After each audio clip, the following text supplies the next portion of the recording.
Welcome back to Rugby Sphere. Today we are putting together a rugby team so powerful it makes the All Blacks look like amateurs. A squad so skilled, it could make the Wallabies hop with joy. Now stop imagining, we're about to make it real. Today we're combining the best of Australia and New Zealand to create the ultimate starting 15. This isn't just any team, it's a rugby force that could reshape the sport as we know it. Get ready for a lineup that'll make your jaw drop and your heart race. This is the team your rugby dreams are made of. Let's kick it off with the front row, where games are won and lost. At loosehead prop, we're going with New Zealand's Joe Moody. This guy's not just a human wrecking ball in the scrum, he's a tank in open play. Moody's technique is so good, he could probably scrummage a house if he wanted to. He edges out Australia's James Slipper by a hair, and that's saying something because Slipper's no slouch.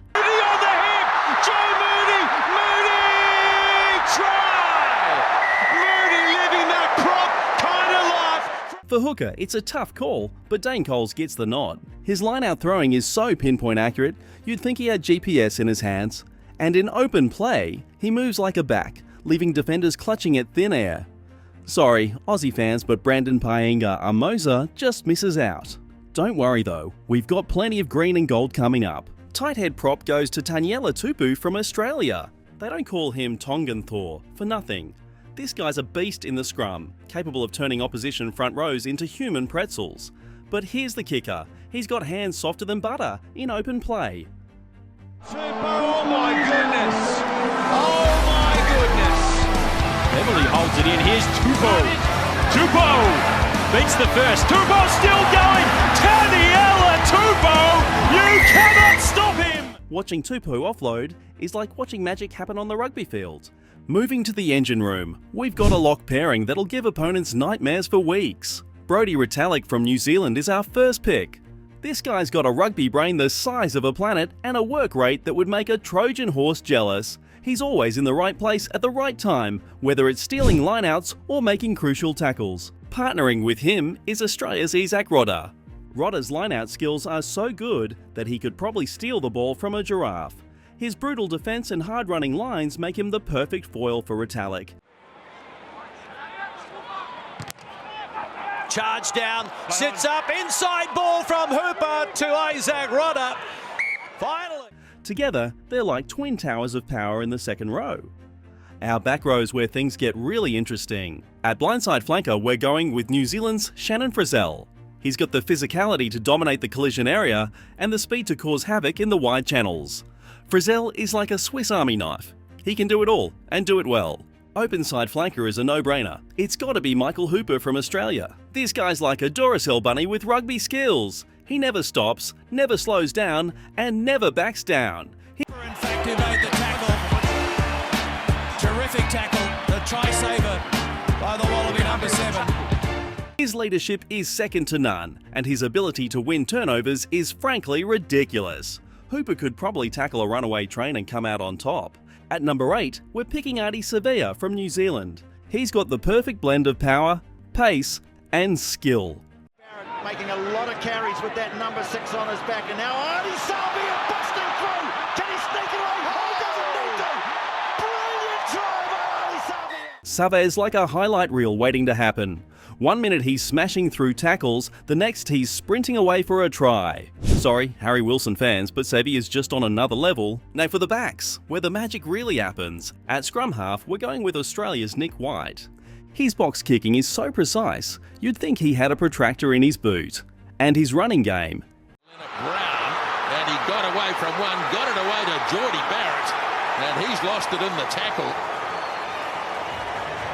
And there's a wee bit going on the ground here. He keeps defences guessing more than a Sherlock Holmes mystery. Fly half is a tough choice, but Richie Mo'unga from New Zealand gets the nod. His ability to control a game is unmatched.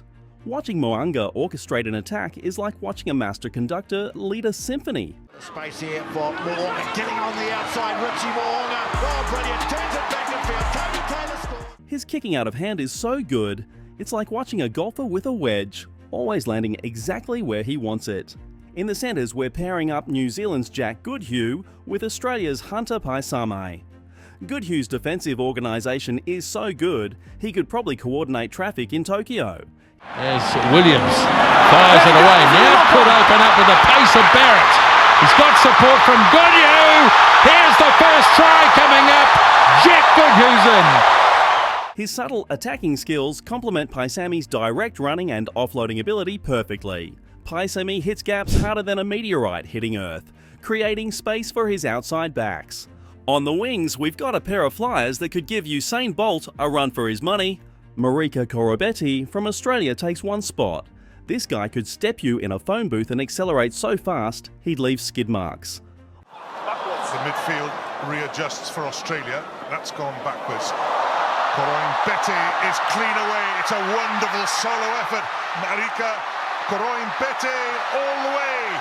This stretches. On the other wing, it's New Zealand's Caleb Clarke. He's built like a forward but runs like the wind. Clarke's combination of power and pace makes him a nightmare for any defender. Finally, at fullback, we're going with New Zealand's Jordie Barrett. His huge boot could probably kick a ball into orbit if he really tried. Breaking through the line is Jordie Barrett. He might go all the way. Will Barrett's in.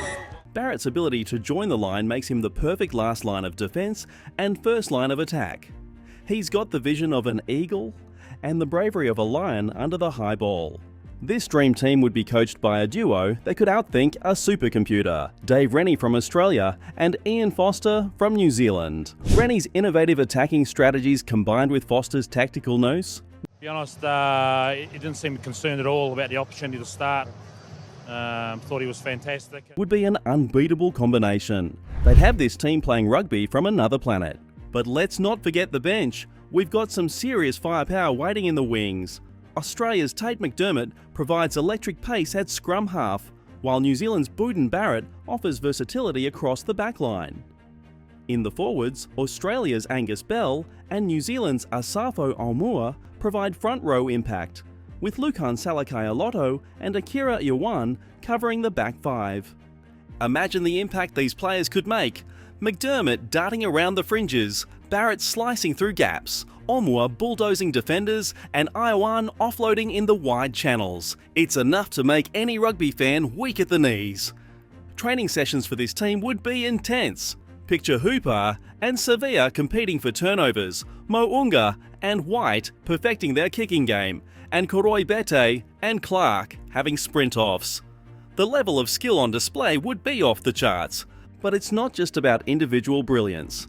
This team would have set plays that could confuse even the most organised defence.